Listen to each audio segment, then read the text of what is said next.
صاحب زرقانی نے لکھا ہے کہ ایک دن حضور سیر کرتے کرتے باہر کھلی وادیوں میں تشریف لے گئے. وہاں ایک چراگاہ میں وفد طارق رکا ہوا تھا اور ان کے اونٹ وہاں چل رہے تھے. ایک سرخ رنگ کا اونٹ حضور کو پسند آ گیا. اہل قافلہ سے کہا کہ اونٹ بیچتے ہو؟ انہوں نے کہا بیچتے ہیں. حضور نے پوچھا انہوں نے نہ بھی بیچنا ہوتا تو کہا بیچتے ہیں.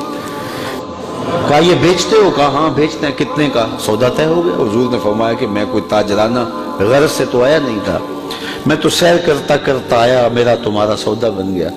اب یہ اونٹ مجھے دے دو اور میں اپنے شہر میں جا کر اس کی قیمت تمہیں بھیج دے. تو نے کہا میں منظور ہے. حضور نے اونٹ پکڑا, چل دیے. وہ حضور کو دیکھتے رہے. جب نظروں سے اوجھل ہو گئے تو دل پر ہاتھ رکھ کے کھڑے ہو گئے. تھوڑی دیر کے بعد سکتے سے باہر آئے تو ایک دوسرے سے پوچھنے لگے, یار ایک شخص آیا اونٹ ادھار لے گیا, تم نے اس کا پتہ بھی نہیں پوچھا. جب کسی کو نقد سودا دیتے نا تو اس کا پتہ آپ پوچھنے کی ضرورت نہیں محسوس کرتے, لیکن ادھار دیں تو یا آپ اسے جانتے ہوتے ہیں یا درمیان میں کوئی ضامن ہوتا ہے یا کوئی چیز گروی رکھتے ہیں.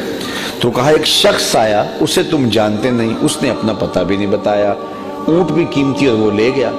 یار کسی نے اس کا پتہ ہی نہیں پوچھا, نہ اس نے کوئی شے گروی رکھی, نہ کوئی ضامن دیا, تو تم نے کسی نے بھی پتہ نہ پوچھا. ایک بولا یار جب وہ باتیں کرتا تھا منہ سے پھول جھڑتے تھے, میں تو اس منظر کو دیکھتا رہ گیا. دوسرا بولا یار میں تو اس کی زلفوں کے پیچ و خم میں کھو گیا. تیسرا بولا میں تو اس کی آنکھوں میں ڈوب گیا, کیا خوب سجن دیاں اکھیاں نے. کہا جو بھی ہوا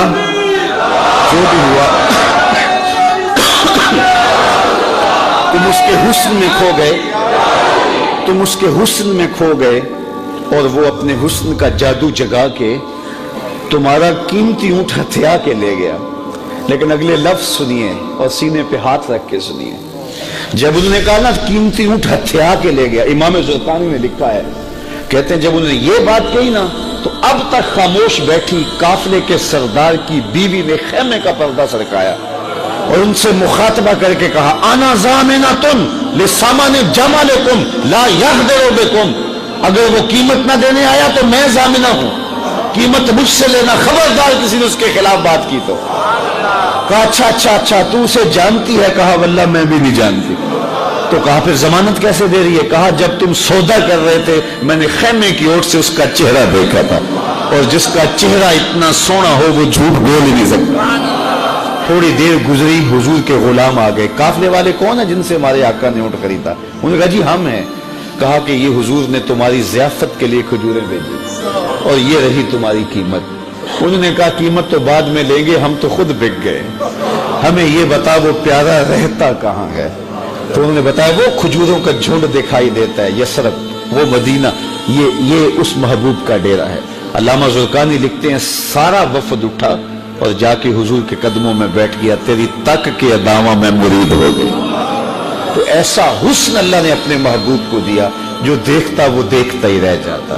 دیکھنے والے کہا کرتے اللہ اللہ, یاد آتا خدا دیکھ کے صورت تیری.